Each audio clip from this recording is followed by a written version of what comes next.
നോക്കി ഇതിൽ കൊടുത്തേക്കുന്ന കണ്ടോ, there was an attempt on Gandhi's life on 20th January 1948. അപ്പം നമുക്ക് അതറിയില്ലെങ്കിൽ നമുക്ക് അതിൻ്റെ ഓപ്ഷൻസ് വെച്ച് എലിമിനേഷൻ ടെക്നിക്കിലൂടെ നമുക്ക് അതിൻ്റെ ആൻസറിലേക്ക് എത്താൻ സാധിക്കും. പക്ഷേ ഇത് NCERT ഉള്ളത് കൊണ്ട് ഒന്ന് പറഞ്ഞു എന്നേ ഉള്ളൂ കേട്ടോ. നമുക്ക് ബാക്കി നോക്കാം. എല്ലാ കൂട്ടുകാർക്കും നമസ്കാരം, പുതിയൊരു ക്ലാസ്സിലേക്ക് സ്വാഗതം. അപ്പോൾ 2024 ഫസ്റ്റ് സ്റ്റേജ് തിരുവനന്തപുരം LDC നടക്കുകയുണ്ടായി അല്ലേ. അപ്പോൾ അതിൽ വന്ന ക്വസ്റ്റ്യൻസ് നമ്മൾ ഒന്ന് അനലൈസ് ചെയ്യുകയുണ്ടായി. ഇന്ന് നമ്മൾ നോക്കാൻ പോകുന്നത് അതിലെ ആദ്യത്തെ കുറച്ച് ക്വസ്റ്റ്യൻസും അതിൻ്റെ അനുബന്ധ കാര്യങ്ങളും SCERT NCERT ടെക്സ്റ്റ് വെച്ചിട്ട് നമ്മൾ പഠിക്കാൻ പോവാണ്. അപ്പോൾ ഈ അനുബന്ധ കാര്യങ്ങൾ മാത്രം അടുത്ത സ്റ്റേജിലുള്ളവർ നോക്കിയാൽ പോരാ.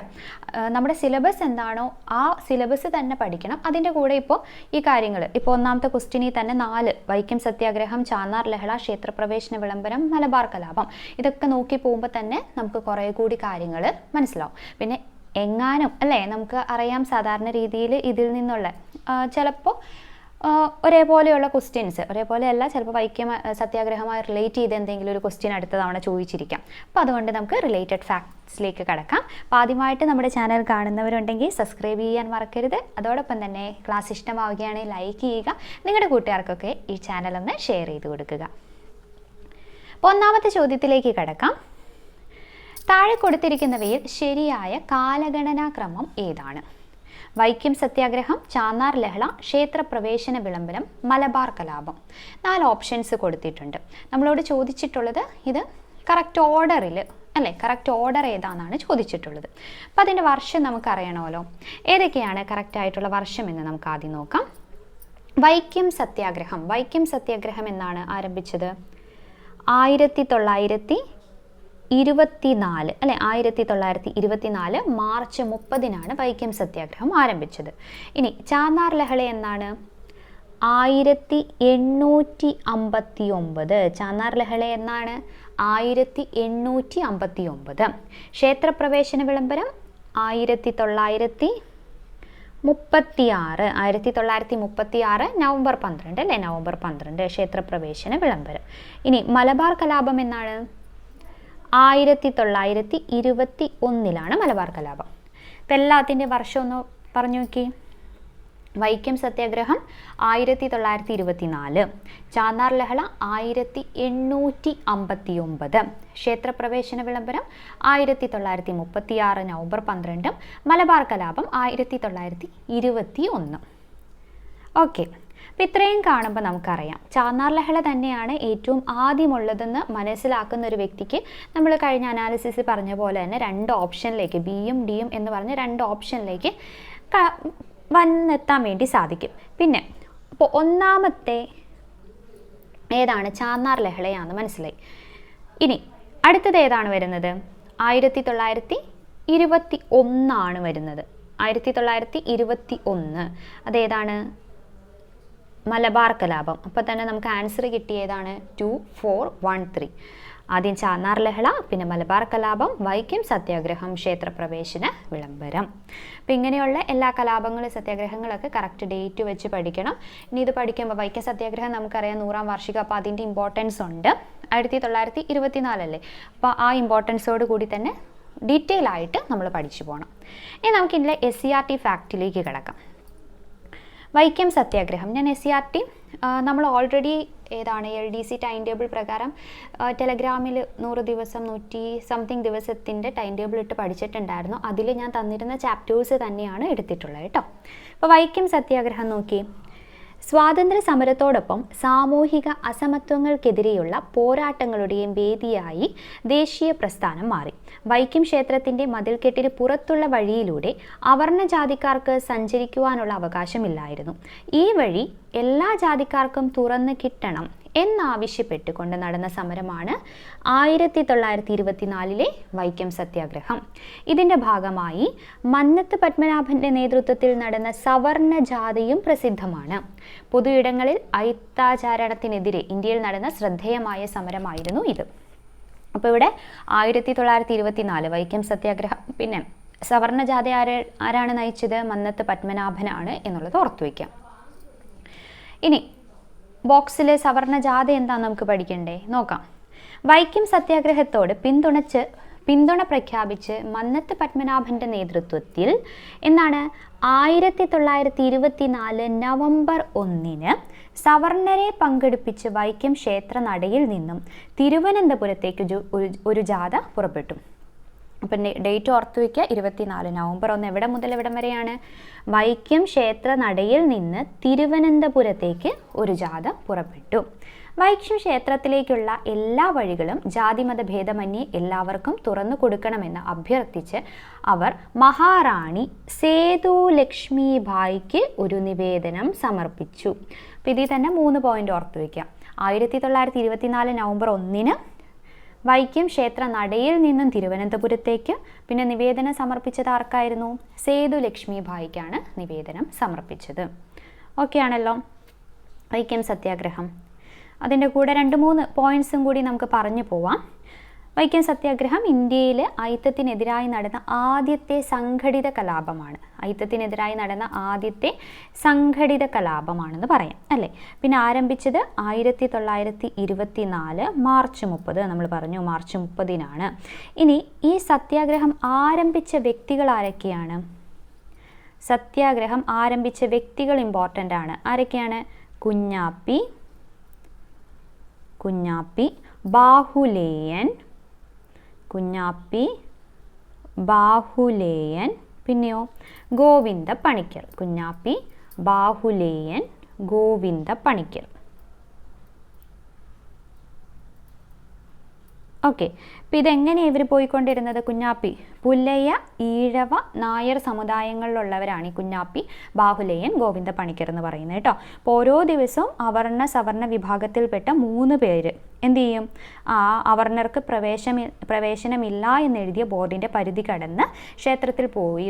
അങ്ങനെയായിരുന്നു ഇവരുടെ സമരമുറ എന്ന് പറയുന്നത്. അപ്പോൾ വൈക്കം സത്യാഗ്രഹം ആരംഭിച്ച വ്യക്തികൾ ആരൊക്കെയാണ് എന്ന് ചോദിച്ചു കഴിഞ്ഞാൽ കുഞ്ഞാപ്പി, ബാഹുലേയൻ, ഗോവിന്ദ പണിക്കർ. ഇനി വൈക്കം സത്യാഗ്രഹത്തിൻ്റെ പ്രധാന നേതാക്കൾ ആരൊക്കെയാണെന്ന് ചോദിച്ചാൽ ആരാണ്? TK മാധവൻ. വൈക്കം സത്യാഗ്രഹത്തിൻ്റെ പ്രധാന നേതാക്കൾ ആരൊക്കെയാണെന്ന് ചോദിച്ചാൽ TK മാധവനും പിന്നെ ആരാണ്? KP കേശവമേനോനുമാണ്. ഓക്കെ. പ്രധാന നേതാക്കൾ എന്ന് പറയുവാണെങ്കിൽ കേട്ടോ KP കേശവമേനോൻ. പിന്നെ നമുക്കറിയാം വൈക്കം സത്യാഗ്രഹത്തെ അനുകൂലിച്ച് ആരൊക്കെ ഉണ്ടായിരുന്നു? ഗാന്ധിജി, EV രാമസ്വാമി നായ്ക്കർ എന്നീ ദേശീയ നേതാക്കളൊക്കെ വന്നിരുന്നു. അതുമാത്രമല്ല ഗാന്ധിജി ഈ വൈക്കം സത്യാഗ്രഹത്തോടനുബന്ധിച്ചാണ് 2ാമതായി കേരളം സന്ദർശിച്ചത്. ആ വർഷം എന്നാണ്? 1925 കേട്ടോ, വർഷം 25. അപ്പം ഇത്രയും കാര്യങ്ങളൊക്കെ നോക്കി വയ്ക്കുക. ഇനി നമ്മൾ ഓരോ ടോപ്പിക്ക് തന്നിട്ടുണ്ടായില്ലേ കഴിഞ്ഞ ദിവസം, പദ്ധതികളിൽ നിന്നൊക്കെ ക്വസ്റ്റ്യൻ വന്നത് എന്തായാലും സന്തോഷമുണ്ട്. അത് കുറച്ച് ടോപ്പിക്സ് നമ്മൾ പഠിച്ചിട്ടുണ്ടെങ്കിലും അതിൽ നിന്ന് വന്നപ്പോൾ. പിന്നെ ഏതായിരുന്നു? നമ്മൾ ആ ഡിസീസസ് ഒക്കെ പഠിച്ചപ്പോൾ അതിൽ നിന്ന് പ്രതീക്ഷിച്ചിരുന്നു, പക്ഷെ അത് വന്നില്ല. എന്നാലും സാരമില്ല, നമുക്ക് അടുത്ത സ്റ്റേജിലൊക്കെ ഉണ്ടല്ലോ. അപ്പോൾ വൈക്കം സത്യാഗ്രഹം നമുക്ക് ടോപ്പിക്കായിട്ട് തന്നെ ചെയ്യാം. അപ്പോൾ ഇത്രയും കാര്യങ്ങൾ ഓർത്തു വയ്ക്കാം. ഇനി ഏതാണ്? മലബാർ കലാപം. മലബാർ കലാപത്തെ പറ്റിയിട്ടുള്ളത് നമുക്ക് നോക്കാം. എന്താണ് SCERTയിൽ കൊടുത്തിട്ടുള്ളത്? കേരളത്തിലെ ബ്രിട്ടീഷ് വിരുദ്ധ കലാപങ്ങളിൽ ശ്രദ്ധേയമായ ഒന്നായിരുന്നു 1921 മലബാർ കലാപം. കുടിയൊഴിപ്പിക്കൽ, അന്യായമായ നികുതി പിരിവ്, ഉയർന്ന പാട്ടം തുടങ്ങിയ ദ്രോഹ നടപടികൾ ജന്മിമാരിൽ നിന്ന് മലബാറിലെ കർഷകർ നേരിട്ടു. ജന്മിമാരുടെ കർഷക ദ്രോഹ പ്രവർത്തനങ്ങൾക്ക് ബ്രിട്ടീഷുകാർ പിന്തുണ നൽകി. ഈ സമയത്താണ് കേരളത്തിൽ നിസ്സഹകരണ പ്രസ്ഥാനവും ഖിലാഫത്ത് പ്രസ്ഥാനവും സജീവമായത്. ഗാന്ധിജി, മൗലാന ഷൗക്കത്ത് അലിയും ഒന്നിച്ച് കേരളം സന്ദർശിച്ചു. ഖിലാഫത്ത് പ്രസ്ഥാനവും 1920 മഞ്ചേരി കോൺഗ്രസ് സമ്മേളനവും കർഷകരിൽ പുതിയ ഉണർവ് സൃഷ്ടിച്ചു. കർഷകരിൽ അധികവും മാപ്പിളമാർ അല്ലെങ്കിൽ മുസ്ലിങ്ങളായിരുന്നു. ബ്രിട്ടീഷുകാരോടും ജന്മിമാരോടുമുള്ള എതിർപ്പ് കർഷകർക്കിടയിൽ രൂക്ഷമായി നിൽക്കവേ പൂക്കോട്ടൂർ ഖിലാഫത്ത് കമ്മിറ്റി സെക്രട്ടറി വടക്കേ വീട്ടിൽ മുഹമ്മദിനെ അറസ്റ്റ് ചെയ്യാനെത്തിയ പോലീസിനെ ജനങ്ങൾ തടഞ്ഞു. ഖിലാഫത്ത് നേതാവായിരുന്ന ആരാണ്? ആലി മുസ്ലിയാരെ അറസ്റ്റ് ചെയ്തു എന്നുള്ള തെറ്റായ വാർത്തയും പരന്നു. ഇതോടെ മലബാറിലെ ഏറനാട്, വള്ളുവനാട്, പൊന്നാനി താലൂക്കുകളിൽ കലാപം തുടങ്ങി. ബ്രിട്ടീഷുകാരുടെ സഹായികളായി പ്രവർത്തിച്ച ജന്മിമാർക്കെതിരെയും കലാപകാരികളുടെ രോക്ഷം ആളിക്കത്തി. കലാപത്തിന് നേതൃത്വം നൽകിയത് ആരാണ്? ആലി മുസ്ലിയാർ, വാരിയം കുന്നത്ത് കുഞ്ഞഹമ്മദ് ഹാജി തുടങ്ങിയവരെ ബ്രിട്ടീഷുകാർ എന്ത് ചെയ്തു? വധിക്കുകയാണ് ഉണ്ടായത്. നമ്മുടെ SCRT-യിലുള്ളതാണ് മലബാർ കലാപത്തെ പറ്റിയിട്ട്. ഓക്കെ, അപ്പോൾ ഇതിലെന്തൊക്കെയാണ്? 1921 എന്നുള്ളത് ഓർത്തു വയ്ക്കണം. പിന്നെ ആ സമയത്ത് തന്നെ പൂക്കോട്ടൂർ കലാപം അല്ലെങ്കിൽ മലബാർ കലാപത്തിൻ്റെ പെട്ടെന്നുണ്ടായ കാരണം ഏതാണ്? പൂക്കോട്ടൂർ കലാപം എന്നുള്ളത് ഓർത്തു വയ്ക്കുക. പിന്നെ 1920 എവിടെയായിരുന്നു? മഞ്ചേരിയിൽ അല്ലേ? മഞ്ചേരിയിൽ 1920 നമ്മൾ പറഞ്ഞല്ലോ, മഞ്ചേരിയിൽ എവിടെയാണ്? മഞ്ചേരി കോൺഗ്രസ് സമ്മേളനം, അതും ഇതിൻ്റെ കൂടെ ഓർത്തു വയ്ക്കാം. 1920 എവിടെയായിരുന്നു മലബാർ കോൺഗ്രസ് സമ്മേളനം നടന്ന സ്ഥലം? എവിടെയായിരുന്നു? മഞ്ചേരിയിലായിരുന്നു എന്നുള്ളത് ഓർത്തു വയ്ക്കാം. പിന്നെ എന്തൊക്കെ കാര്യമാണ് ഇതിൽ വരുന്നത്? മലബാർ കലാപത്തിൻ്റെ നേതാക്കൾ ആരൊക്കെയാണ്? വാരിയൻ കുന്നത്ത് കുഞ്ഞഹമ്മദ് ഹാജി, സീതി കോയത്തങ്ങൾ, ആലി മുസ്ലിയാർ എന്നിവരായിരുന്നു മലബാർ കലാപത്തിൻ്റെ നേതാക്കൾ. പിന്നെ മലബാർ കലാപവുമായി റിലേറ്റ് ചെയ്ത് ബാക്കി കാര്യങ്ങൾ നമുക്ക് ടോപ്പിക് വൈസ് ക്ലാസ്സിൽ പഠിക്കാം. ഇത്രയും ഓക്കെ ആയല്ലോ. അടുത്തത് ഇപ്പോൾ നമ്മൾ ഒന്നാമത്തെ ക്വസ്റ്റ്യൻ്റെ തന്നെ റിലേറ്റഡ് ഫാക്റ്റ് ആണ് പഠിക്കുന്നത് കേട്ടോ, SCRT NCERT-യിൽ നിന്നുള്ള.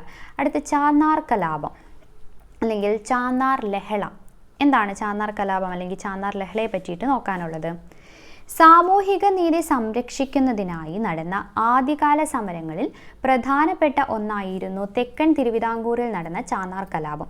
സമൂഹത്തിലെ സവർണ സ്ത്രീകൾക്കുണ്ടായിരുന്നതുപോലെ വസ്ത്രം ധരിക്കുവാനുള്ള അവകാശം അന്ന് ചാന്നാർ സ്ത്രീകൾക്കുണ്ടായിരുന്നില്ല. കേണൽ മൺറോ ദിവാനായിരുന്ന കാലഘട്ടത്തിൽ ക്രിസ്തു മതത്തിലേക്ക് പരിവർത്തനം ചെയ്ത ചാന്നാർ സ്ത്രീകൾക്ക് കുപ്പായം കൊണ്ട് ശരീരം മറയ്ക്കാൻ അനുവാദം നൽകിക്കൊണ്ട് കൽപ്പന പുറപ്പെടുവിച്ചു. എന്നാൽ ഇതുകൊണ്ട് സംതൃപ്തരാകാതിരുന്ന ചാന്നാർ സമുദായ അംഗങ്ങൾ സവർണ സ്ത്രീകൾ ധരിക്കുന്നത് പോലെ മേൽമുണ്ടും കൂടി ധരിച്ച് പൊതുനിരത്തിൽ പ്രത്യക്ഷപ്പെടാൻ തുടങ്ങി. തുടർന്ന് 1859 ജൂലൈ 26 വസ്ത്രധാരണവുമായി ബന്ധപ്പെട്ട് നിലനിന്ന എല്ലാ വിലക്കുകളും നിരോധിച്ചുകൊണ്ട് രാജാവ് കൽപ്പന പുറപ്പെടുവിച്ചു. ഇതാണ് ചാന്നാർ ലഹള. വർഷം നമ്മൾ പറഞ്ഞു 1859. അപ്പോൾ 1859 ജൂലൈ 26 എന്ത് ചെയ്തു? എല്ലാ ജാതിയിൽപ്പെട്ട സ്ത്രീകൾക്കും മേൽവസ്ത്രം ധരിക്കാൻ അനുവാദം നൽകി. ഇനി ഇവിടെ നോക്കി, ഇവിടെ രാജാവ് കൽപ്പന പുറപ്പെടുവിച്ചു. ഏത് രാജാവാണ് കൽപ്പന പുറപ്പെടുവിച്ചത് അല്ലെങ്കിൽ അനുവാദം നൽകിയത്? ആരാണ്? ഉത്രം തിരുനാളാണ് കേട്ടോ. ആരാണ്? ഉത്രം തിരുനാൾ, അത് ഓർത്തു വെക്കണം. ഉത്രം തിരുനാൾ മാർത്താണ്ഡവർമ്മയാണ് അനുവാദം നൽകിയ തിരുവിതാംകൂർ രാജാവ്. ഈ ചാന്നാർ ലഹളയുടെ വേറെ പേരെന്തൊക്കെയാണ്?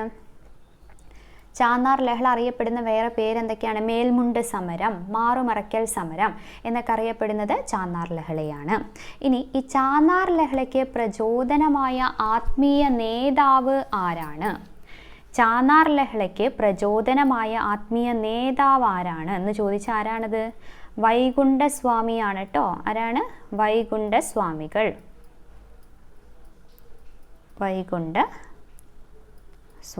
വൈകുണ്ഠസ്വാമികളാണ് ചാന്നാർ ലഹളയ്ക്ക് പ്രചോദനമായ ആത്മീയ നേതാവ്. ഓക്കെ, അപ്പോൾ നമ്മൾ വൈക്കം സത്യാഗ്രഹം, ചാന്നാർ ലഹള പഠിച്ചു, മലബാർ കലാപം പഠിച്ചു. ഇനി ഏതാണ് ഉണ്ടായിരുന്നത്? ഒന്നാമത്തെ ചോദ്യത്തിൽ ക്ഷേത്രപ്രവേശന വിളംബരം അല്ലേ? ക്ഷേത്രപ്രവേശന വിളംബരം നമുക്കല്ലാതെ നോക്കാം. ക്ഷേത്രപ്രവേശന വിളംബരം എന്നാണ്? 1936 നവംബർ 12 അല്ലേ? 1936 നവംബർ 12 അല്ലെങ്കിൽ മലയാളത്തിൽ 1112 തുലാം 17 ആണ് കേട്ടോ. തുലാം 27. 1112 തുലാം 27. ക്ഷേത്രപ്രവേശന വിളംബര സമയത്തെ തിരുവിതാംകൂർ ദിവാൻ ആരായിരുന്നു? ക്ഷേത്രപ്രവേശന വിളംബര സമയത്തെ തിരുവിതാംകൂർ ദിവാൻ ആരായിരുന്നു? CP രാമസ്വാമി അയ്യരായിരുന്നു. ക്ഷേത്രപ്രവേശന വിളംബര സമയത്ത് തിരുവിതാംകൂർ ദിവാനായിരുന്നത് CP രാമസ്വാമി അയ്യരായിരുന്നു. ഇനി നമ്മുടെ ക്ഷേത്രപ്രവേശന വിളംബരത്തെ ആധുനിക ലോകത്തെ മഹാത്ഭുതം എന്ന് വിശേഷിപ്പിച്ചത് ആരാണ്? ഗാന്ധിജിയാണ് കേട്ടോ. ആധുനിക ലോകത്തെ മഹാത്ഭുതം എന്ന് ക്ഷേത്രപ്രവേശന വിളംബരത്തെ വിശേഷിപ്പിച്ചത് ആരാണ്? ഗാന്ധിജിയാണ്. ആധുനിക തിരുവിതാംകൂറിൻ്റെ മാഗ്ന കാർട്ട എന്ന് വിശേഷിപ്പിക്കപ്പെടുന്നതും ഏതാണ്? ക്ഷേത്രപ്രവേശന വിളംബരമാണ്. ഇനി 3 ക്ഷേത്രപ്രവേശന വിളംബരം നമുക്ക് കറക്റ്റായിട്ട് പഠിച്ചിരിക്കണം. വർഷം ഏതൊക്കെയാണെന്ന് നോക്കാം. ആദ്യം തിരുവിതാംകൂറിൽ ക്ഷേത്രപ്രവേശന വിളംബരം നടന്നത്. തിരുവിതാംകൂറിൽ കേട്ടോ, തിരുവിതാംകൂറിൽ ക്ഷേത്രപ്രവേശന വിളംബരം നടന്നതെന്നാണ്? തിരുവിതാംകൂറിൽ 1936 നവംബർ 12. Okay, 1936 November 12. ഇനി മലബാറിൽ ക്ഷേത്രപ്രവേശന വിളംബരം നടന്നത് എന്നാന്ന് ചോദിച്ചാൽ 1947 ജൂൺ 2-നാണ്. 47 ജൂൺ 2. ഇനി കൊച്ചിയിലാണെങ്കിലോ, കൊച്ചിയിൽ ക്ഷേത്രപ്രവേശന വിളംബരം നടന്നതെന്നാണ്? 1947 ഡിസംബർ 20-ന്. നോക്കിയേ, തിരുവിതാംകൂറിൽ ക്ഷേത്രപ്രവേശന വിളംബരം നടന്നത് 36 നവംബർ 12. എപ്പോഴും നമ്മൾ അതാണ് പഠിക്കുന്നത്. ഇനി അതിൻ്റെ കൂടെ മലബാറിൽ ക്ഷേത്രപ്രവേശന വിളംബരം നടന്നതെന്നാണ്? 47 ജൂൺ 2-നും പിന്നെ കൊച്ചിയിൽ 47 ഡിസംബർ 20. ജൂൺ 2-ഉം ഡിസംബർ 20-ഉം കേട്ടോ. തിരുവിതാംകൂർ, മലബാർ, കൊച്ചി. തിരുവിതാംകൂർ, മലബാർ, കൊച്ചി. അപ്പോൾ ഒന്നാമത്തെ ക്വസ്റ്റ്യനും അതിൻ്റെ റിലേറ്റഡ് ഫാക്റ്റ് നമ്മൾ പഠിച്ചു. ഇനി നമുക്ക് രണ്ടാമത്തെ ക്വസ്റ്റ്യനിലേക്ക് പോയാലോ. താഴെ കൊടുത്തിരിക്കുന്ന പ്രസ്താവനകൾ പരിശോധിച്ച് ശരിയായവ കണ്ടെത്തുക. ശരിയായതാണ് കണ്ടെത്തേണ്ടത്. നോക്കാം. പ്രവർത്തിക്കുക അല്ലെങ്കിൽ മരിക്കുക എന്നത് ക്വിറ്റ് ഇന്ത്യ സമരത്തിലെ മുദ്രാവാക്യമാണ്. അത് ശരിയാണോ? അതെ, ശരിയാണ്. അടുത്തത്, ജാലിയൻ വാലാബാഗ് ദുരന്തം നടന്നത് 1921 ഏപ്രിൽ 13-നാണ്. അത് തെറ്റാണ്. ഡിസ്കസ് ചെയ്യാട്ടോ നമുക്ക്. ഇനി അടുത്തത്, 1948 ജനുവരി 20-ന് ഗാന്ധിജിയുടെ നേരെ ഒരു വധശ്രമം നടന്നു. അതും ശരിയാണ്. ഇനി രണ്ടാം വട്ടമേശ സമ്മേളനം 1931 സെപ്റ്റംബറിൽ ലണ്ടനിൽ വെച്ച് നടന്നു. അതും എന്താണ്? അതും ശരിയാണ്. അപ്പം ഇതിൽ തെറ്റായത് ഒരെണ്ണേ ഉള്ളൂ. ശരിയായവയാണ് നമ്മളോട് ചോദിച്ചിരിക്കുന്നത്. 1, 3, 4 ശരിയാണ് അല്ലേ? ഓപ്ഷൻ സി ആണ് വരുന്നത്. 1, 3, 4 ശരിയാണ്. ഇനി നമുക്കിതിൻ്റെ ഡീറ്റെയിൽസിലേക്ക് പോവാം. ആദ്യം നമുക്ക് എന്ത് നോക്കാം? ക്വിറ്റ് ഇന്ത്യ സമരം. ക്വിറ്റ് ഇന്ത്യ സമരമായി റിലേറ്റ് ചെയ്ത് എന്തൊക്കെയാണ് SCERT പറയുന്നത്? ബ്രിട്ടീഷ് ഭരണത്തിനെതിരായി ഇന്ത്യയിലുണ്ടായ പ്രധാനപ്പെട്ട ബഹുജന സമരമായിരുന്നു ക്വിറ്റ് ഇന്ത്യ സമരം. 1942 ഓഗസ്റ്റ് 8-ന് ബോംബെയിൽ നടന്ന അഖിലേന്ത്യാ കോൺഗ്രസ് സമ്മേളനത്തിലാണ് ക്വിറ്റ് ഇന്ത്യ സമരം പ്രഖ്യാപിച്ചത്. അപ്പോൾ എവിടെ നടന്നത്? ബോംബെയിൽ നടന്ന അഖിലേന്ത്യാ കോൺഗ്രസ് സമ്മേളനത്തിലാണ് ക്വിറ്റ് ഇന്ത്യ സമരം പ്രഖ്യാപിച്ചത്. എല്ലാ അധികാരങ്ങളും ഇന്ത്യക്കാർക്ക് കൈമാറി ബ്രിട്ടീഷുകാർ ഇന്ത്യ വിട്ടു പോകണം എന്ന് സമ്മേളനം ആവശ്യപ്പെട്ടു. അപ്പോൾ ബോംബെയിലാണ് 1942 ഓഗസ്റ്റ് 8-ന് നടന്നത്. ഇനി ഗാന്ധിജി തൻ്റെ പ്രസംഗത്തിൽ ഇപ്രകാരം ആഹ്വാനം ചെയ്തു: സ്വാതന്ത്ര്യത്തിൽ കുറഞ്ഞ യാതൊന്നും വേണ്ട. ഇതാ ഒരു മന്ത്രം, കൊച്ചു മന്ത്രം ഞാൻ നിങ്ങൾക്ക് തരുന്നു. അത് നിങ്ങളുടെ ഹൃദയത്തിൽ പതിപ്പിക്കണം. നിങ്ങളുടെ ഓരോ ശ്വാസവും അതിന് ആവിഷ്കാരം നൽകണം. ആ മന്ത്രം ഇതാണ്. എന്താണ്? പ്രവർത്തിക്കുക അല്ലെങ്കിൽ മരിക്കുക. നാം ഇന്ത്യയെ സ്വതന്ത്രയാക്കും അല്ലെങ്കിൽ ആ പരിശ്രമത്തിൽ മരിക്കും. അപ്പോൾ പ്രവർത്തിക്കുക അല്ലെങ്കിൽ മരിക്കുക എന്നത് ക്വിറ്റ് ഇന്ത്യ സമരവുമായി റിലേറ്റ് ചെയ്തതാണ്. ഇനി കോൺഗ്രസിലെ ഒട്ടുമിക്ക നേതാക്കളും അറസ്റ്റ് ചെയ്തു. പൂനെയിലെ അഗാഖാൻ കൊട്ടാരത്തിലെ ജയിലിലാണ് ഗാന്ധിജിയെയും ഭാര്യ കസ്തൂർബയെയും പാർപ്പിച്ചത്. അപ്പോൾ ആ സമയത്ത് ക്വിറ്റ് ഇന്ത്യയായിട്ട് റിലേറ്റ് ചെയ്തിട്ട് എവിടെയായിരുന്നു? അഗാഖാനിലാട്ടോ. അഗാഖാൻ രണ്ടുപേരെയും, ഗാന്ധിജിയെയും കസ്തൂർബയെയും പാർപ്പിച്ചിരുന്നത്.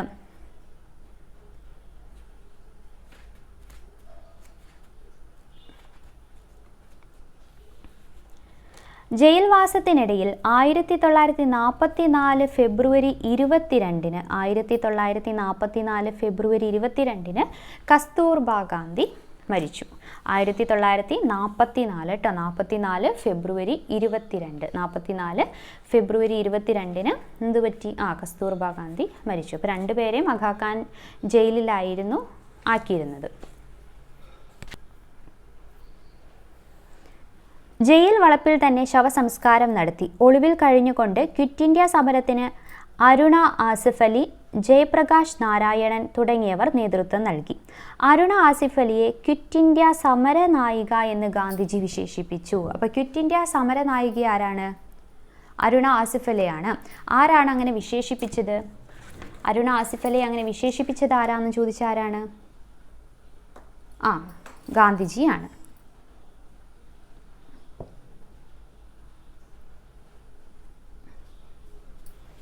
ഇനി നേതാക്കന്മാരുടെ അറസ്റ്റിൽ പ്രതിഷേധിച്ചുകൊണ്ട് ഒട്ടുക്കും പ്രകടനങ്ങൾ, ഹർത്താലുകൾ, കരിദിനം മുതലായവ നടന്നു. പ്രതിഷേധം ക്രമേണ കലാപങ്ങളായി മാറി. റെയിൽവേ സ്റ്റേഷനുകൾ നശിപ്പിച്ചു, തീവണ്ടികൾ കത്തിച്ചു, സർക്കാർ ഓഫീസുകൾ ചുട്ടുചാമ്പലാക്കി. വാർത്താവിനിമയ ബന്ധങ്ങൾ തകരാറിലായി. തൊഴിലാളികൾ ഫാക്ടറികൾ വിട്ടിറങ്ങി. വിദ്യാർത്ഥികൾ ക്ലാസുകൾ ബഹിഷ്കരിച്ചു. ബ്രിട്ടീഷ് ഗവൺമെൻറ് അതിക്രൂരമായി സമരത്തെ അമർച്ച ചെയ്തു. എന്നാൽ 1942 ഓഗസ്റ്റ് 9 ഹർത്താൽ ആചരിച്ചുകൊണ്ട് ക്വിറ്റ് ഇന്ത്യ സമരം കേരളത്തിൽ ആരംഭിച്ചു. എന്നാണ് 1942 ഓഗസ്റ്റ് 9. ഇതിൽ പങ്കെടുത്ത MP Narayana Menon, K Kelappan, E Moidu മൗലവി, AV കുട്ടിമാളു അമ്മ തുടങ്ങിയവരെ അറസ്റ്റ് ചെയ്തു. ഓഗസ്റ്റ് 9 ക്വിറ്റ് ഇന്ത്യ ദിനമായി ആചരിച്ചു വരുന്നു. ഓക്കെ, അപ്പോൾ ഇത്രയും കാര്യങ്ങൾ ഈ അണ്ടർലൈൻ ചെയ്തത് ഒന്നും കൂടി നമുക്ക് നോക്കാം. എന്തൊക്കെയാണ്? 1942 ഓഗസ്റ്റ് 8 ബോംബെയിൽ നടന്ന കോൺഗ്രസ് സമ്മേളനത്തിലാണ് ക്വിറ്റ് ഇന്ത്യ സമരം പ്രഖ്യാപിച്ചത്. പിന്നെ ക്വിറ്റ് ഇന്ത്യ സമരവുമായി റിലേറ്റ് ചെയ്ത മുദ്രാവാക്യമാണ് പ്രവർത്തിക്കുക അല്ലെങ്കിൽ മരിക്കുക. രണ്ടുപേരെയും, ഗാന്ധിജിയെയും ഭാര്യ കസ്തൂർബ ഗാന്ധിയെയും എവിടെയാണ്? അഗാഖാൻ ജയിലിലാണ് താമസിപ്പിച്ചത്.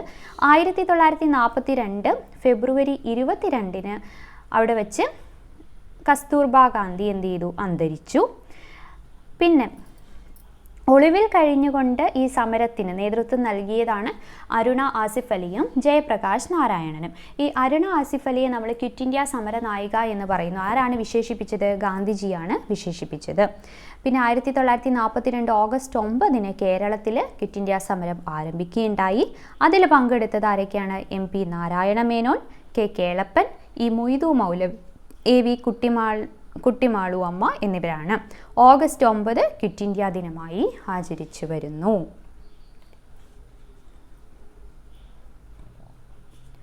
ക്വിറ്റ് ഇന്ത്യ സമരം 42 കേട്ടോ. ഓക്കെ, ക്വിറ്റ് ഇന്ത്യ സമയത്ത് വൈസ്രോയി ആരായിരുന്നു? ലിൻ ലിത്കോ പ്രഭു ആയിരുന്നു. ആരാണ്? ലിൻ ലിത്കോ പ്രഭുവാണ് കേട്ടോ. ലിൻ ലിത്കോ പ്രഭുവാണ്, അത് ഓർത്തു വയ്ക്കണം. ഇനി നമ്മൾ ഏതാണ്? ജാലിയൻ വാലാബാഗ് അല്ലേ? ജാലിയൻ വാലാബാഗ് എന്തൊക്കെയാണ് കൊടുത്തേക്കുന്നതെന്ന് നോക്കാം. ബ്രിട്ടീഷ് ഭരണാധികാരികൾ ഇന്ത്യൻ ജനതയുടെ പൗരാവകാശങ്ങൾ ലംഘിക്കുന്ന നിരവധി കരിനിയമങ്ങൾ നടപ്പാക്കി. അവയിൽ ജനങ്ങളുടെ വ്യാപകമായ പ്രതിഷേധത്തിന് കാരണമായ ഒന്നായിരുന്നു ഏത്? റൗലറ്റ് നിയമം, റൗലറ്റ് ആക്ട്. ജാലിയൻ വാലാബാഗ് പറയുമ്പോൾ നമ്മൾ തുടക്കത്തിൽ എന്ത് പറയും? റൗലറ്റ് ആക്ടിനെ പറ്റി പറയും അല്ലേ? Rowlatt act. റൗലറ്റ് ആക്ട് നിലവിൽ വന്നത് എന്നാണ്?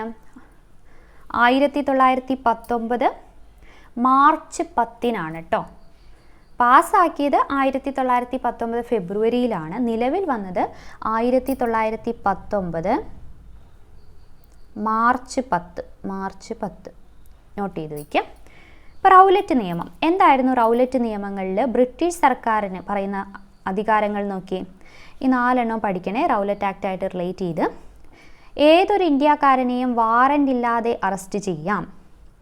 വിചാരണ കൂടാതെ അനിശ്ചിതകാലം തടവിലിടാം. പ്രത്യേക കോടതികളിൽ രഹസ്യ വിചാരണ നടത്താം. ഇത് കഴിഞ്ഞ ഏതോ ഒരു എക്സാമിന് ചോദിച്ചതല്ലേ? പ്രത്യേക കോടതികളിൽ രഹസ്യ വിചാരണ, പരസ്യ വിചാരണയല്ല, രഹസ്യ വിചാരണ നടത്താം. പിന്നെയോ കോടതി വിധിക്കെതിരെ അപ്പീൽ നിഷേധിക്കാം.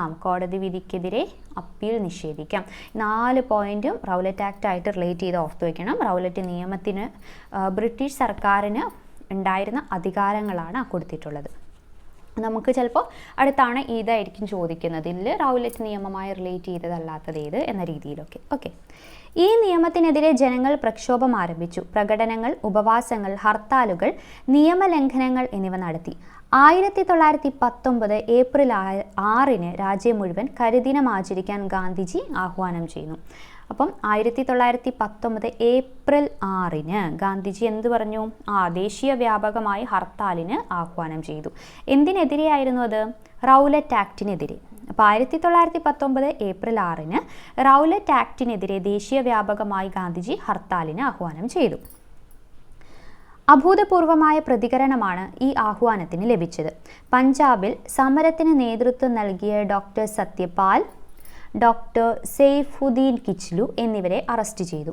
ഇതിൽ പ്രതിഷേധിച്ച് പഞ്ചാബിലെ ജാലിയൻ വാലാബാഗിൽ ജനങ്ങൾ ഒത്തുകൂടി. ആരൊക്കെയായിരുന്നു റൗലറ്റ് നിയമത്തിനെതിരെയുള്ള ഹർത്താലിന് പ്രതിഷേധ റാലിക്ക് നേതൃത്വം നൽകിയത്? ആരൊക്കെയായിരുന്നു? സത്യപാലും സെയ്ഫുദ്ദീൻ കിച്ലുവുമായിരുന്നു. 3 വശവും മതിലുകളാൽ ചുറ്റപ്പെട്ടതും ഒരു കവാടം മാത്രമുള്ളതുമായ വിശാലമായ മൈതാനമായിരുന്നു ജാലിയൻ വാലാബാഗ്. നിരായുധരായ ജനങ്ങൾക്കു നേരെ പട്ടാളം വെടിയുതിർത്തു. 1000-ൽ പരം ആളുകൾ വെടിയേറ്റ് മരിച്ചു. മുറിവേറ്റവർ അതിലേറെ ആയിരുന്നു. ശവശരീരങ്ങൾ നീക്കം ചെയ്യാനോ പരിക്കേറ്റവരെ ശുശ്രൂഷിക്കുവാനോ ദാഹജലം നൽകാനോ പട്ടാളം അനുവദിച്ചില്ല. ഈ ദാരുണ സംഭവമാണ് ജാലിയൻ വാലാബാഗ് കൂട്ടക്കൊല എന്ന് അറിയപ്പെടുന്നത്. ജാലിയൻ വാലാബാഗ് കൂട്ടക്കൊല. അപ്പോൾ ഇതിൽ പഞ്ചാബിൽ നേതൃത്വം നൽകിയത് ഡോക്ടർ സത്യപാലും സെയ്ഫുദ്ദീൻ കിച്ലുവുമാണ് കേട്ടോ. അത് ഓർത്തു വയ്ക്കുക. ഇവരെ അറസ്റ്റ് ചെയ്തത് എന്നാന്ന് ചോദിച്ചാൽ അത് ഏപ്രിൽ 10 1919 ഏപ്രിൽ 10 കേട്ടോ. 10 അവരെ അറസ്റ്റ് ചെയ്തു എന്നുള്ളത് ഓർത്തു വയ്ക്കുക. ഇനി ഈ ജാലിയൻ വാലാബാഗ് പ്രതിഷേധിച്ച് കൈസർ ഇ ഹിന്ദ് തിരിച്ചു കൊടുത്തത് ആരാണ്? കൈസർ ഇ ഹിന്ദ് പദവി തിരിച്ചു നൽകിയത് ആരാണ്? ഗാന്ധിജി. ഇനി ബ്രിട്ടീഷുകാർ നൽകിയ സർ പദവി ആര് തിരിച്ചു നൽകി? രവീന്ദ്രനാഥ് ടാഗോർ ഉപേക്ഷിച്ചു. സർ പദവി ഉപേക്ഷിച്ചത് ആരാണ്? രവീന്ദ്രനാഥ് ടാഗോറാണ്. ദേശവ്യാപകമായി പ്രക്ഷോഭങ്ങൾ സംഘടിപ്പിക്കപ്പെട്ടു. ഇത് മാത്രമല്ല, ഈ ജാലിയൻ വാലാബാഗ് കൂട്ടക്കൊലയിൽ പ്രതിഷേധിച്ച് വൈസ്രോയിയുടെ എക്സിക്യൂട്ടീവ് കൗൺസിലിൽ നിന്നും രാജിവെച്ച ഒരു മലയാളിയുണ്ട്. ആരാണ്? സി ശങ്കരൻ നായർ. അതും ഇതിൻ്റെ കൂടെ നോട്ട് ചെയ്യുക കേട്ടോ. സി ശങ്കരൻ നായർ. അപ്പം ജാലിയൻ വാലാബാഗ് കൂട്ടക്കൊലയിൽ പ്രതിഷേധിച്ച് വൈസ്രോയിയുടെ എക്സിക്യൂട്ടീവ് കൗൺസിലിൽ നിന്നും രാജിവെച്ച മലയാളിയാണ് സി ശങ്കരൻ നായർ. ഇനി ഈ ജാലിയൻ വാലാബാഗ് കൂട്ടക്കൊല നടക്കുമ്പോൾ ബ്രിട്ടീഷ് വൈസ്രോയി ആരായിരുന്നു? ജാലിയൻ വാലാബാഗ് കൂട്ടക്കൊല നടക്കുമ്പോൾ ബ്രിട്ടീഷ് വൈസ്രോയി ആരായിരുന്നു? ചെംസ്ഫോർഡ് പ്രഭുവായിരുന്നു കേട്ടോ. ആരാണ്? ചെംസ്ഫോർഡ് പ്രഭു. ഓക്കെ, നമുക്ക് ഡീറ്റെയിൽ ആയിട്ട് അടുത്ത ദിവസം ഇതും ടോപ്പിക് വൈസ് തരുമ്പോൾ പഠിക്കാം കൂടുതൽ കാര്യങ്ങൾ. ഹണ്ടർ കമ്മീഷൻ, പിന്നെ ഡീപ്ലി ഷെയിംഫുൾ എന്ന് വിശേഷിപ്പിച്ചത് ആരാണ്, അങ്ങനെയൊക്കെയുള്ള കാര്യങ്ങളൊക്കെ നമുക്ക് പഠിക്കാം. ഇനി ഒരു ഇതും കൂടിയുണ്ട് ജാലിയൻ വാലാബാഗിനെ പറ്റിയിട്ട്, അതും കൂടി നമുക്ക് നോക്കാം. ഇത് SCERTയിലെ തന്നെയാണ്. റൗലറ്റ് നിയമവിരുദ്ധ സമരങ്ങൾക്ക് പഞ്ചാബിൽ നേതൃത്വം നൽകിയ സെയ്ഫുദ്ദീൻ കിച്ലു, സത്യപാൽ എന്നിവരെ അറസ്റ്റ് ചെയ്തതിൽ പ്രതിഷേധിക്കാനായി 1919 ഏപ്രിൽ 13 ജനങ്ങൾ അമൃത്സറിലെ ജാലിയൻ വാലാബാഗിൽ ഒത്തുകൂടി. അമൃത്സർ പട്ടണത്തിൻ്റെ നിയന്ത്രണം ഈ സമയം പട്ടാളം ഏറ്റെടുത്തിരുന്നു. പട്ടാള മേധാവിയായ ജനറൽ ഡയർ തൻ്റെ ഉത്തരവ് ലംഘിച്ചു എന്ന് വ്യാഖ്യാനിച്ചുകൊണ്ട് യാതൊരു മുന്നറിയിപ്പുമില്ലാതെ 3 വശവും കെട്ടിടങ്ങളാൽ ചുറ്റപ്പെട്ട മൈതാനത്തിൻ്റെ പ്രവേശന കവാടത്തിൽ പട്ടാളക്കാരെ നിരത്തി നിരായുധരായ ജനങ്ങൾക്ക് നേരെ വെടിവയ്ക്കാൻ ഉത്തരവിട്ടു. 10 മിനിറ്റ് നീണ്ടുനിന്ന വെടിവെപ്പിൽ 379 പേർ മരിച്ചു എന്നായിരുന്നു ഔദ്യോഗിക കണക്കെങ്കിലും മരണസംഖ്യ ഇതിൻ്റെ ഇരട്ടിയായിരുന്നു. ഔദ്യോഗിക കണക്കിൽ 379 പേർ എന്നാട്ടോ കൊടുത്തിട്ടുള്ളത്. അപ്പോൾ വെടിവെക്കാൻ ഉത്തരവിട്ടതാരാണ്? General Dyer. ഇനി ഇന്ത്യയിലെമ്പാടും ശക്തമായ പ്രതിഷേധം രൂപപ്പെടുന്നതിന് ജാലിയൻ വാലാബാഗ് സംഭവം കാരണമായി. പ്ലാസി യുദ്ധം ബ്രിട്ടീഷ് ഭരണത്തിന് അടിത്തറയിട്ടെങ്കിൽ ജാലിയൻ വാലാബാഗ് സംഭവം ബ്രിട്ടീഷ് ഭരണത്തിൻ്റെ അടിത്തറ ഇളക്കി എന്നാണ് ജാലിയൻ വാലാബാഗ് സംഭവത്തെക്കുറിച്ച് ഗാന്ധിജി പ്രതികരിച്ചത്. അപ്പം അതും നോട്ട് ചെയ്ത് വയ്ക്കുക, ഗാന്ധിജി എന്താണ് പ്രതികരിച്ചത് എന്നുള്ളത്. ഓക്കെ, അപ്പോൾ ജാലിയൻ വാലാബാഗ് റിലേറ്റ് ചെയ്തതും പിന്നെ ഏതാണ് ക്വിറ്റ് ഇന്ത്യയും നമ്മൾ പഠിച്ചു.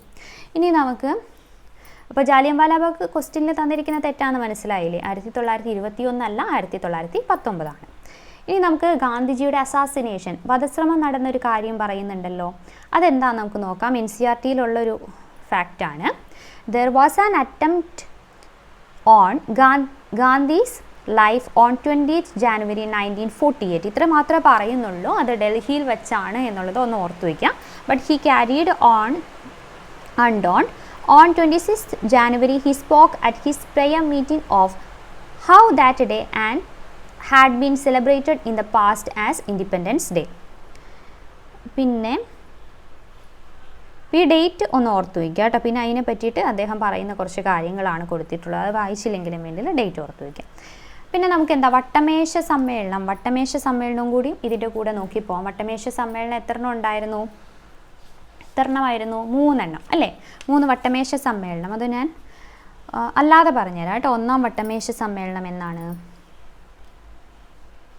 ഫസ്റ്റ് ഒന്നാം വട്ടമേശ സമ്മേളനം നടന്നത് 30, നമുക്ക് 30, 31, 32, 1930, 1931, 1932 അങ്ങനെയാണ് 3 വട്ടമേശ സമ്മേളനങ്ങൾ നടന്നത്. ഓക്കെ, ഇനി 1930 എന്താണ് പ്രത്യേകത? അത് ഒന്നാം വട്ടമേശ സമ്മേളനമായിരുന്നു അല്ലേ? ഒന്നാം വട്ടമേശ സമ്മേളനമായിരുന്നു. ആ ഒന്നാം വട്ടമേശ സമ്മേളനത്തിൽ അധിസ്ഥിതരെ പ്രതിനിധീകരിച്ച് പങ്കെടുത്തത് ആരാന്ന് ചോദിച്ചാരാണ്? BR അംബേദ്കർ ആണ് കേട്ടോ. BR അംബേദ്കർ ആണ് ഒന്നാം വട്ടമേശ സമ്മേളനത്തിൽ അധസ്ഥിതരെ പ്രതിനിധീകരിച്ച് പങ്കെടുത്തത് ആരാണ്? BR അംബേദ്കർ. ഈ വട്ടമേശ സമ്മേളനം എവിടെയാണ്? ലണ്ടനിലാണ് കേട്ടോ. ലണ്ടനിൽ വിളിച്ചു ചേർത്ത സമ്മേളനത്തെയാണ് നമ്മൾ വട്ടമേശ സമ്മേളനം എന്ന് പറയുന്നത്.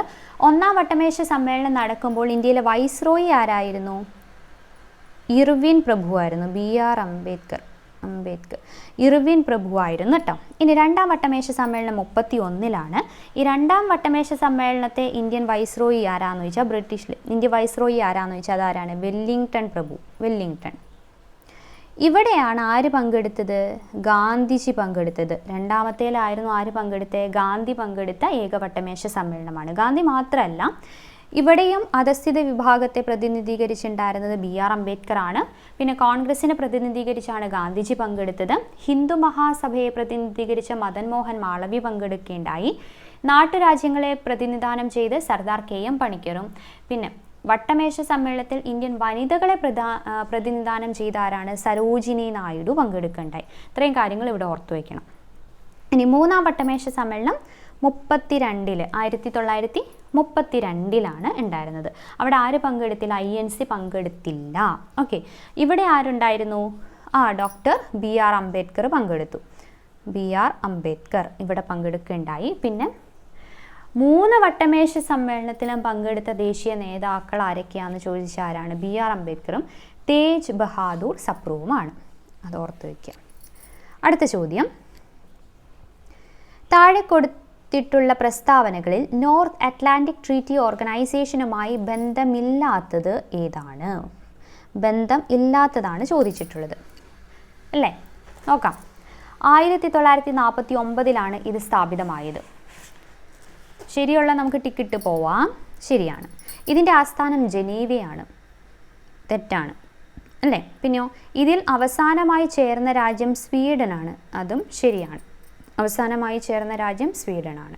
ഇനി റഷ്യ യുക്രൈൻ യുദ്ധത്തിന് കാരണമായത് ഈ സംഘടനയിൽ ചൈനയുടെ അംഗത്വ പ്രവേശനമാണ്. അതും തെറ്റാണ്. ഇപ്പം നാറ്റോവുമായി ബന്ധം ഇല്ലാത്തതാണ് ചോദിച്ചിട്ടുള്ളത്. ഇതിലും നമുക്ക് എന്ത് ചെയ്യാം?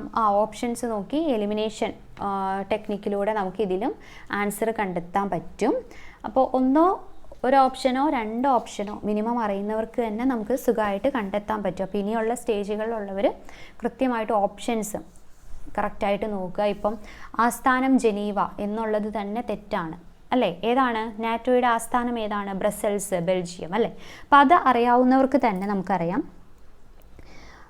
ഏതാണ്? ബിയും ഡിയും ഈ 2 ഓപ്ഷനിൽ ഏതെങ്കിലും ആണെന്നുള്ളത് ഉറപ്പിക്കാം. പിന്നെ നാറ്റോ സ്ഥാപിതമായത് എന്നാണ്? 49-ലാണ്. നാറ്റോ 49 ഏപ്രിൽ 4-നാണ് സ്ഥാപിതമായത്. അപ്പോൾ അത് അറിയാവുന്നവർക്കുണ്ടെങ്കിൽ ഈ ബി ഓപ്ഷനും മാറ്റാം. അവസാനം ഡി മാത്രം നോക്കാം. ഇപ്പോൾ റഷ്യ യുക്രൈൻ്റെ കാര്യമോ അല്ലെങ്കിൽ സ്വീഡനാണ് അവസാനം ചേർന്നത് എന്നൊന്നും അറിഞ്ഞില്ലെങ്കിലും കുഴപ്പമില്ല, ആൻസറിലേക്ക് എത്തും. ഇപ്പം നാറ്റോയുടെ നമുക്ക് എന്തൊക്കെ നോക്കാനുണ്ട്? നിലവിൽ വന്നത് എന്നാണ്? നിലവിൽ വന്നത് 1949 ഏപ്രിൽ 4-നാണ്. ഏപ്രിൽ 4-നാണ് നിലവിൽ വന്നത്. പിന്നെ അവസാനമായി ചേർന്നത് ആരാന്ന് നമ്മൾ പറഞ്ഞു? സ്വീഡനാന്ന് പറഞ്ഞു. അത് വർഷം ഒന്ന് ഓർത്ത് വയ്ക്കുക. ഈ വർഷം 2024-ലാണ് സ്വീഡൻ വന്നത്. 2024 മാർച്ച് 7. അതിന് തൊട്ട് മുമ്പ് ചേർന്നത് ഫിൻലൻഡാണ്. ഫിൻലൻഡ് അത് 2023-ലാണ്. 2023 ഏപ്രിൽ 4-ന് ആര് ചേർന്നു? ഫിൻലൻഡ് ചേർന്നു. ഇപ്പോൾ എത്ര രാജ്യങ്ങളുണ്ട്? 32 കേട്ടോ. ആദ്യം 12 രാഷ്ട്രങ്ങൾ ചേർന്ന് ആരംഭിച്ചതായിരുന്നു, ഇപ്പോൾ 32 എന്നുള്ളത് ഓർത്തു വയ്ക്കാം. ഇനി ഇതിൻ്റെ ഔദ്യോഗിക ഭാഷ വരുന്നത് ഏതൊക്കെയാണ്? ഇംഗ്ലീഷും ഫ്രഞ്ചും. ഇംഗ്ലീഷും ഫ്രഞ്ചും. ഇപ്പം നാറ്റോ, ബ്രസൽസ്, ബെൽജിയം, പിന്നെയോ 1949 ഏപ്രിൽ 4. അടുത്ത ചോദ്യത്തിലേക്ക് പോവാം. താഴെ കൊടുത്ത ജോഡികളിൽ തെറ്റായ ജോഡി ഏത്? എന്താ ചോദിച്ചിട്ടുള്ളത്? തെറ്റായ ജോഡി. ഇതിൽ കഴിഞ്ഞ ദിവസം നമ്മൾ പഠിച്ചതായിരുന്നു, റോബസ്പിയർ ജാക്കോബിയൻ ക്ലബ്ബ്. ഓർക്കുന്നുണ്ടോ? ഫസ്റ്റ് ഓപ്ഷൻ തന്നെ ശരിയാണ്. ആ ക്ലാസ് കണ്ടവർക്ക് അറിയാൻ പറ്റും അല്ലേ? ഫ്രഞ്ച് വിപ്ലവത്തിൽ നമ്മൾ പഠിച്ചതാണ്. അപ്പോൾ അങ്ങനെ വരുമ്പോൾ സിയും ബിയും അല്ലാന്ന് പിടികിട്ടി. പിന്നെ ലോങ് മാർച്ച്, മാവോ സേതുങ്, അതും എല്ലാവർക്കും അറിയായിരിക്കും, അത് കറക്റ്റാണ് എന്നുള്ളത്. അപ്പോൾ 4ഉം അല്ലാന്ന് മനസ്സിലായി. പിന്നെ ഏതേ ഉള്ളൂ? സ്പിരിറ്റ് ഓഫ് ലോയേ ഉള്ളൂ അല്ലേ? Spirit of law. അപ്പോൾ എ ആണ് ഇതിൽ ആൻസർ വരുന്നത്. Okay. Robespierre Jacobin club, April thesis ലെനിൻ്റേതാണ്. പിന്നെ സ്പിരിറ്റ് ഓഫ് ലോ എന്ന് പറയുന്നത് വോൾട്ടെയർ അല്ല, അത് ആരുടെയാണ്? മൊണ്ടസ്ക്യൂൻ്റെയാണ് സ്പിരിറ്റ് ഓഫ് ലോ എന്ന് പറയുന്നത്. നമുക്ക് SCERTയിലുള്ള ഡീറ്റെയിൽ ഫാക്ട്സ് നോക്കാം. SCERTയും NCERT. ഇത് നമുക്കൊന്ന് പഠിച്ചിട്ട് പോകാം. ചിലപ്പോൾ അടുത്ത തവണ ഇതിൽ നിന്ന് ചോദിക്കാൻ സാധ്യതയുണ്ട്. നോക്കി, വോൾട്ടെയർ എന്താ പറഞ്ഞത്? പുരോഹിതന്മാരുടെ ചൂഷണത്തെ പരിഹസിച്ചു അല്ലേ? വോൾട്ടെയർ, നമ്മൾ വോൾട്ടുള്ള ആളാണ്, പുരോഹിതന്മാരെ ഏറ്റവും മുകളിലുള്ളവരാണ്, ഓർക്കുന്നില്ലേ പറഞ്ഞത്? അപ്പോൾ പുരോഹിതന്മാരുടെ ചൂഷണത്തെ പരിഹസിച്ചു.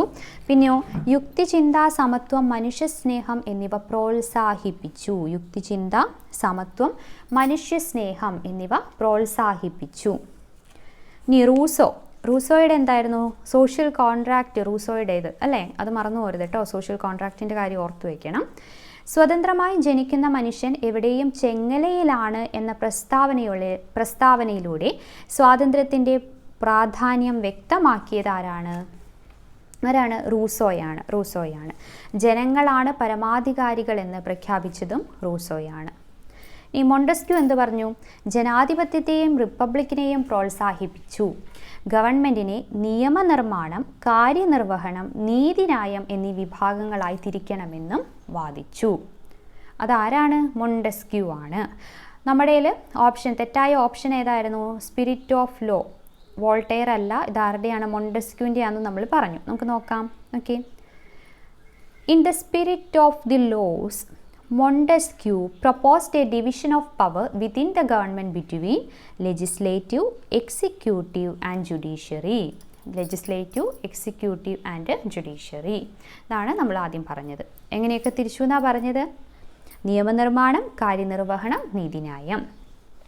This method of government was put into force in the USA after the 13 colonies declared their independence from Britain. അത് നമ്മൾ അമേരിക്കൻ റവല്യൂഷനിൽ പറഞ്ഞതാണ്. The American Constitution and its guarantee of individual rights was an important example for political thinkers in France. അപ്പോൾ spirit of law ആരുടേതാണ്? മൊണ്ടസ്ക്യൂൻ്റേതാണ്. Social contract ആരുടേതാണ്? Rousseau. Social contract ആരുടേതാണ്? റൂസോയുടേതാണ്. റൂസോയുടെ എഡ്യൂക്കേഷനായിട്ട് relate ചെയ്ത് ഉള്ള കൃതി ഏതാണ്? എമിലി. അതൊക്കെ നമ്മൾ ഫ്രഞ്ച് റവല്യൂഷൻ കാണാത്തവരുണ്ടെങ്കിൽ കാണാം കേട്ടോ. ഫുൾ ടോപ്പിക്ക് നമ്മൾ അതിലെടുത്തിട്ടുണ്ട്. ഇനി ഇത് നമ്മൾ ചൈനീസ് റവല്യൂഷൻ്റെ കാര്യമാണ് ഇനി പറയുന്നത്. ക്വസ്റ്റ്യനിലുള്ളത് തന്നെ നോക്കി. ചിയാങ് കൈഷക് ചൈനയിൽ സൈനിക ഏകാധിപത്യ ഭരണത്തിന് തുടക്കം കുറിച്ചു. കമ്മ്യൂണിസ്റ്റുകളുമായുള്ള സഹകരണം ഉപേക്ഷിച്ച് അദ്ദേഹം അമേരിക്കയടക്കമുള്ള വിദേശ ശക്തികൾക്ക് ചൈനയിൽ യഥേഷ്ടം ഇടപെടാൻ അവസരമൊരുക്കി. ചൈനയുടെ കൽക്കരി, ഇരുമ്പ് വ്യവസായങ്ങൾ, ബാങ്കിംഗ്, വിദേശ വ്യാപാരം തുടങ്ങിയ മേഖലകളെല്ലാം നിയന്ത്രിച്ചിരുന്നത് വിദേശ രാജ്യങ്ങളായിരുന്നു. ചിയാങ് കൈഷക്കിൻ്റെ നയങ്ങൾ കമ്മ്യൂണിസ്റ്റുകൾ എതിർത്തതിനെ തുടർന്ന് അവരെ ക്രൂരമായി നേരിട്ടു. ഈ സമയം ചൈനീസ് കമ്മ്യൂണിസ്റ്റ് പാർട്ടിയുടെ നേതാവായി മാവോ സേതുങ് ഉയർന്നു വന്നു. മാവോ സേതുങ് ഉയർന്നു വന്നു. 1934 കമ്മ്യൂണിസ്റ്റുകൾ മാവോയുടെ നേതൃത്വത്തിൽ തെക്കൻ ചൈനയിൽ കിയാങ്സിയിൽ നിന്നൊരു യാത്ര ആരംഭിച്ചു. എന്നാണ് 34 കേട്ടോ. നിരവധി പ്രതിബന്ധങ്ങൾ തരണം ചെയ്തുകൊണ്ടുള്ള അതിസാഹസികമായ ഈ യാത്ര വടക്കു പടിഞ്ഞാറ് യെനാനിൽ അവസാനിച്ചു. യാത്ര ആരംഭിച്ചത് കിയാങ്സിയിൽ നിന്ന് യെനാനിലേക്കായിരുന്നു. യാത്രയിലുടനീളം ധാരാളം കൃഷിഭൂമിയും അനേകം ഗ്രാമങ്ങളും പ്രഭുക്കന്മാരിൽ നിന്ന് പിടിച്ചെടുത്ത് കർഷകർക്ക് നൽകി. ഏകദേശം 12,000 കിലോമീറ്റർ സഞ്ചരിച്ച ഈ യാത്ര ലോങ് മാർച്ച് എന്നറിയപ്പെടുന്നു. അപ്പോൾ ലോങ് മാർച്ച് ആരുമായിട്ട് റിലേറ്റ് ചെയ്തതാണ്? മാവോ സേതുങ് അല്ലേ? ലോങ് മാർച്ച് സംഘടിപ്പിച്ചത് ആരാണ്? മാവോ സേതുങ് ആണ്. അത് ചിയാങ് കൈഷക് എന്ന ചൈനീസ് ഏകാധിപത്യത്തിനെതിരെ എന്നാണ് 1934, വർഷം ഓർത്തു വയ്ക്കുക, 34. പിന്നെ 12,000 കിലോമീറ്റർ ആണ് ആ യാത്രയ്ക്ക് സഞ്ചരിച്ചത്. തൽഫലമായി വിദേശാധിപത്യത്തിനെതിരെ ചൈനീസ് ജനതയുടെ പോരാട്ടത്തിൻ്റെ പ്രതീകമായി കമ്മ്യൂണിസ്റ്റുകളും മാവോ സേതുങ്ങും മാറി. അദ്ദേഹത്തിൻ്റെ നേതൃത്വത്തിലുള്ള ചുവപ്പ് സേന ഏതാണ്? അപ്പോൾ അദ്ദേഹം രൂപീകരിച്ച സൈന്യമാണ് റെഡ് ആർമി അല്ലെങ്കിൽ ചുവപ്പ് സേന എന്നറിയപ്പെടുന്നത്. അദ്ദേഹത്തിൻ്റെ നേതൃത്വത്തിലുള്ള ചുവപ്പ് സേന കുമിന്താങ് ഭരണത്തിൻ്റെ കേന്ദ്രം കൈക്കലാക്കിയതിനെ തുടർന്ന് ചിയാങ് കൈഷക് തായ്വാനിൽ രാഷ്ട്രീയ അഭയം തേടി. 1949 ഒക്ടോബർ 1 ചൈന മാവോ സേതുങ്ങിൻ്റെ നേതൃത്വത്തിൽ ജനകീയ ചൈന റിപ്പബ്ലിക്കായി മാറി. എന്ന് 49 ഒക്ടോബർ 1. ഇപ്പോൾ ലോങ് മാർച്ച് 34 എന്നുള്ളത് ഓർത്ത് വയ്ക്കുക കേട്ടോ. Long March 34. നമുക്ക് ഈ വേൾഡ് ഹിസ്റ്ററി പഠിക്കുമ്പോൾ എല്ലാ റെവല്യൂഷനും നോക്കിക്കഴിഞ്ഞാൽ തന്നെ 1 മാർക്കും, പിന്നെ UN അതിൻ്റെ റിലേറ്റഡ് ആയിട്ടുള്ള അല്ലെങ്കിൽ ഇൻ്റർനാഷണൽ ഓർഗനൈസേഷൻസ് നോക്കിക്കഴിഞ്ഞാൽ 1 മാർക്കും എപ്പോഴും ലഭിക്കും. അതുകൊണ്ട് വേൾഡ് ഹിസ്റ്ററി ആ രീതിയിൽ നല്ല രീതിയിൽ പഠിക്കുക. അപ്പോൾ റെവല്യൂഷൻസ് നമ്മൾ അമേരിക്കൻ, പിന്നെ എന്താണ് ഇംഗ്ലണ്ട്, ഫ്രഞ്ചൊക്കെ എടുത്തിട്ടുണ്ട്. അത് കാണാത്തവരുണ്ടെങ്കിൽ അത് കാണണം. ഇനി നമ്മുടെ ക്വസ്റ്റ്യനിൽ ഉണ്ടായിരുന്നതായിരുന്നു ഏതാണ്? ഭീകരവാഴ്ച. അത് നമ്മൾ പഠിച്ചതാണ്. റോബിസ്പിയർ ജാക്കോബിയൻ ക്ലബ്ബായി റിലേറ്റ് ചെയ്ത് ഓർക്കുന്നില്ലേ? ഫ്രഞ്ച് വിപ്ലവം പഠിച്ചപ്പം. പിന്നെ നമ്മുടെ ടിപ്പു സുൽത്താൻ്റെ കാര്യമൊക്കെ പറഞ്ഞത് ഓർക്കുന്നുണ്ടല്ലോ. ആ കാര്യങ്ങൾ തന്നെയാണ്. ഭീകരവാഴ്ച നമ്മൾ പഠിച്ചതാണ്. നമുക്കൊന്ന് നോക്കാം.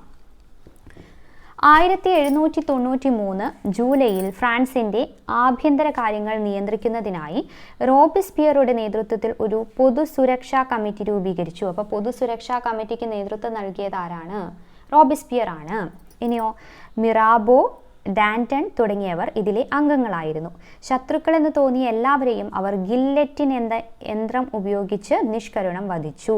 കണ്ടോ ഗില്ലറ്റിൻ? നമ്മൾ പഠിച്ചപ്പോൾ പറഞ്ഞില്ലായിരുന്നു ഗില്ലറ്റിൻ്റെ പടം SCERT-യിലുണ്ടെന്ന്? അതാണിത്. നിരവധി പ്രഭുക്കന്മാരും പുരോഹിതന്മാരും ഇതിന് ഇരയായി. ലൂയി 16 ഭാര്യ മേരി അന്റോയിനറ്റും ഗില്ലറ്റിന് ഇരയായവരിൽ ഉൾപ്പെടുന്നു. അവസാനം എന്ത് സംഭവിച്ചു? ഈ റോബിസ്പിയറും ഗില്ലറ്റിന് ഇരയായി. 1794 ജൂലൈ വരെ നീണ്ടുനിന്ന ഈ ഭരണത്തെയാണ് നമ്മൾ ഭീകരവാഴ്ച എന്നറിയപ്പെടുന്നത്. അപ്പോൾ 93 ജൂലൈ മുതൽ 94 ജൂലൈ വരെ ഗില്ലറ്റിൻ എന്നുള്ളത് ഓർത്തു വയ്ക്കുക. പിന്നെയോ റോബിസ്പിയർ നമ്മൾ പറഞ്ഞിരുന്നു എന്താണ്? നിയമനിർമ്മാണ സഭയിൽ 2 കക്ഷികളുണ്ടായിരുന്നു, ജാക്കോബിയനും അല്ലേ? അതിൽ ജാക്കോബിയനിൽ വരുന്നതാണ് ഏത്? ജാക്കോബിയൻ എന്ന് പറയുന്നത് വിപ്ലവകരമായ ആശയങ്ങളുടെ വക്താക്കളായിരുന്നു. പിന്നെ ഉണ്ടായിരുന്നത് ജിറോണ്ടിസ്റ്റുകൾ, അത് മിതവാദികളായിരുന്നു.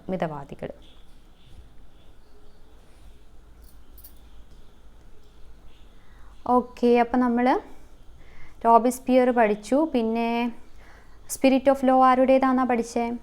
മൊണ്ടസ്ക്യൂൻ്റേതാണെന്ന് പഠിച്ചു. ലോങ് മാർച്ച് പഠിച്ചു. ഇനി നമുക്കൊരു കാര്യവും കൂടി പഠിക്കാനുണ്ട്. ഏതാണ്? ഏപ്രിൽ തീസിസ് ഞാൻ നമ്മുടെ SCERT കണ്ടിട്ടില്ല. NCERT-യിൽ എന്തോ ആണ്. ഞാൻ ഇന്നത് നോക്കിയപ്പോൾ ഇന്ന് കണ്ടില്ല. ഞാൻ പറഞ്ഞുതരാം ഏപ്രിൽ തീസിസ് എന്താണെന്നുള്ളത്. ഓക്കെ, ഏപ്രിൽ തീസിസിൽ അത് ലെനിൻ്റേതാണ്. ഓക്കെ, അത് ലെനിൻ്റെ ആണെന്നറിയാലോ. അതിൽ എന്തൊക്കെ കാര്യങ്ങളാണ്? 3 കാര്യങ്ങളാണ് പ്രധാനമായിട്ട് അതിൽ പറയുന്നത് ഏപ്രിൽ തീസിസിൽ. എന്തൊക്കെയാണെന്ന് ചോദിച്ചാൽ, ഒന്നാമത്തേത് ഇതൊന്ന് ഓർത്തു വയ്ക്കണേ, യുദ്ധം അവസാനിപ്പിക്കണം. ഈ ഏപ്രിൽ തിസിസും ലെനിനൊക്കെ ഏതിൽ വരുന്ന റഷ്യൻ റവല്യൂഷനിൽ വരുന്ന കേട്ടോ. നമ്മൾ ഡീറ്റെയിൽ ആയിട്ട് എടുക്കുകയും അടുത്ത ദിവസം. അപ്പോൾ നമുക്ക് ഡീറ്റെയിൽ ആയിട്ട് പറയാം. ഈ കാര്യങ്ങൾ ഓർത്ത് വയ്ക്കുക. എന്തൊക്കെയാണ് ഏപ്രിൽ തിസിസിൽ ലെനിൻ പറയുന്നത്? യുദ്ധം അവസാനിപ്പിക്കണം. ഓക്കെ, ഒന്നാമത് അങ്ങനെ പറയുന്നു. പിന്നെ പറയുന്നു കൃഷിഭൂമി ആർക്കാണ്? കൃഷിഭൂമി കർഷകർക്ക്, കൃഷിഭൂമി കർഷകർക്കുള്ളതാണ് എന്ന് പറയുന്നു. പിന്നെ ബാങ്ക് നാഷണലൈസേഷനെ പറ്റിയിട്ടും പറയുന്നുണ്ട്. ഇതൊക്കെ ഏപ്രിൽ തിസിസ്, ലെനിൻ്റെ ഏപ്രിൽ തിസിസിൽ ഉള്ളതാണ്. നമുക്ക് ഡീറ്റെയിൽ ആയിട്ട് പഠിക്കാം. ഓക്കെ, ഇന്നിത്രയും പോരെ. ഈ രീതിയിൽ ഇന്ന് നമുക്ക് നോക്കാം. ഓക്കെ, ലിയോ ടോൾസ്റ്റോയെ റഷ്യൻ വിപ്ലവത്തിൻ്റെ കണ്ണാടി എന്നൊക്കെ വിശേഷിപ്പിച്ചത് ആരാണ്, അല്ലെങ്കിൽ വിളിച്ചത് ആരാണ്? ലെനിനാണ് കേട്ടോ. നമുക്കത് വരും ദിവസങ്ങളിൽ പഠിക്കാം. ഇപ്പം ഇത്രയും ഓർത്ത് വയ്ക്കാം. ഇനി അടുത്ത ചോദ്യം, ലാസ്റ്റ് ചോദ്യമാണ്. താഴെ കൊടുത്തവയിൽ ഖാൻ അബ്ദുൽ ഗാഫർ ഖാനുമായി ബന്ധപ്പെട്ട് ശരിയായ പ്രസ്താവന ഏതാണ്? ശരിയായ പ്രസ്താവന ഏതാണ് വരുന്നത്? നമുക്ക് നോക്കാം. അതിർത്തി ഗാന്ധി എന്ന പേരിൽ അറിയപ്പെടുന്നു. അത് ശരിയാണ്. 1988 ജനുവരി 20 അന്തരിച്ചു. അതും ശരിയാണ്. 87 ഭാരതരത്നം ലഭിച്ചു. ഖുദായ് ഖിദ്മത്ഗാർ എന്ന സംഘടന രൂപീകരിച്ചു. എല്ലാം ശരിയാണ്. ഓക്കെ, നമുക്ക് ഖാൻ അബ്ദുൽ ഗാഫർ ഖാനുമായിട്ട് SCRTയിൽ വേറെ ഡീറ്റെയിൽസ് ഒന്നുമില്ല, ജസ്റ്റ് വർഷങ്ങളൊന്നുമില്ല, അല്ലാത്ത രീതിയിലാണ് കൊടുത്തിട്ടുള്ളത്. ഇതിൽ നമുക്ക് ഓപ്ഷൻ വച്ച് അതിർത്തി ഗാന്ധി എന്ന പേരും ഖുദായ് ഖിദ്മത്ഗാറും എല്ലാവർക്കും അറിയായിരിക്കും. അപ്പോൾ ചിലപ്പം ഈ എ ഓപ്ഷനും ഡി ഓപ്ഷനും തമ്മിലായിരിക്കും ഒരു കൺഫ്യൂഷൻ ഉണ്ടാവുക അല്ലേ. അതിപ്പം നമുക്ക് നോക്കിയിട്ട് ഈ രണ്ടെണ്ണം അറിഞ്ഞില്ലെങ്കിലും ചിലപ്പോൾ റിസ്ക് എടുക്കാൻ പറ്റി ശരിയായി കഴിഞ്ഞാൽ ഓക്കെ, ആ രീതിയിൽ നോക്കാം. അപ്പോൾ നമുക്ക് ഇതിൽ കൊടുത്തിരിക്കുന്നത് നോക്കാം. അതിർത്തി ഗാന്ധി ദ്വിരാഷ്ട്രവാദത്തെയും ഇന്ത്യയുടെ വിഭജനത്തെയും ശക്തമായി എതിർത്തിരുന്ന നേതാവാണ് ഖാൻ അബ്ദുൽ ഗാഫർ ഖാൻ. ഇന്ത്യയുടെ വടക്ക് പടിഞ്ഞാറൻ അതിർത്തി പ്രദേശങ്ങളിൽ നിരവധി സമരങ്ങൾക്ക് നേതൃത്വം നൽകിയ അദ്ദേഹത്തെ ഇന്ത്യയുടെ വിഭജനം ദുഃഖിപ്പിച്ചു. ഹിന്ദു മുസ്ലിം ഐക്യത്തിന് വേണ്ടി നിലകൊണ്ട അദ്ദേഹം അതിർത്തി ഗാന്ധി എന്നറിയപ്പെട്ടു. ഇന്ത്യ ഗവൺമെൻറ്റിൻ്റെ പരമോന്നത ബഹുമതിയായ ഭാരതരത്നം നൽകി രാഷ്ട്രം അദ്ദേഹത്തെ ആദരിച്ചു. വർഷം കൊടുത്തിട്ടില്ല ഇതിൽ കേട്ടോ. ഭാരതരത്നം നൽകി. ഇനി വേറെ നോക്കി. ഖാൻ അബ്ദുൽ ഗാഫർ ഖാൻ, ഇത് NCERTയിലുള്ളതാണ്. Also known as Badshah Khan. He was the founder of the Khudai Khidmatgar. അപ്പോൾ ആ ബാദ്ഷാ ഖാൻ എന്നുള്ളത് ഓർത്തു വയ്ക്കാം. A powerful non violent movement among the Pathans of his province. Badshah Khan was strongly opposed to the partition of India. He criticized his Congress colleagues for agreeing to 1947 partition. ഇതിൽ രണ്ട് കാര്യങ്ങൾ, ബാദ്ഷാ ഖാൻ എന്നുള്ളതും ഖുദായ് ഖിദ്മത്ഗറും പറയുന്നുണ്ട്. മറ്റതിൽ ഭാരതത്തിന് ലഭിച്ചു എന്നുള്ളതും അതിർത്തി ഗാന്ധി എന്നുള്ളതും. ബാക്കി വർഷങ്ങളെ പറ്റി പറയുന്നില്ല, അത് നമുക്ക് അല്ലാതെ പഠിച്ചെടുക്കണം. ഓക്കെ, 5 ക്വസ്റ്റ്യൻ ആണ് നമ്മൾ ഡിസ്കസ് ചെയ്തിട്ടുള്ളെങ്കിലും നിങ്ങൾക്ക് ഒരുവിധം കുറേ കാര്യങ്ങൾ പഠിക്കാൻ പറ്റിയെന്ന് വിശ്വസിക്കുന്നു. ഇതിൻ്റെയൊക്കെ ടോപ്പിക്കായിട്ട് റിലേറ്റ് ചെയ്തിട്ടുള്ള കാര്യങ്ങളും കൂടി തരുമ്പോൾ അല്ലേ നിങ്ങൾക്ക് കുറച്ചും കൂടി നല്ല രീതിയിൽ പഠിക്കാൻ സാധിക്കും. ഇപ്പം ഒരു റിവിഷൻ എന്ന രീതിയിലായാൽ നിങ്ങൾക്കിത് ഉപകാരപ്പെട്ടു എന്ന് വിശ്വസിക്കുന്നു. അപ്പോൾ ലൈക്ക് ചെയ്യാണ്ട്, സബ്സ്ക്രൈബ് ചെയ്യാണ്ട്, കമൻറ്റ് ചെയ്യാണ്ടും ആരും പോവരുത്. അടുത്ത ക്ലാസ്സിൽ വീണ്ടും കാണാം. താങ്ക്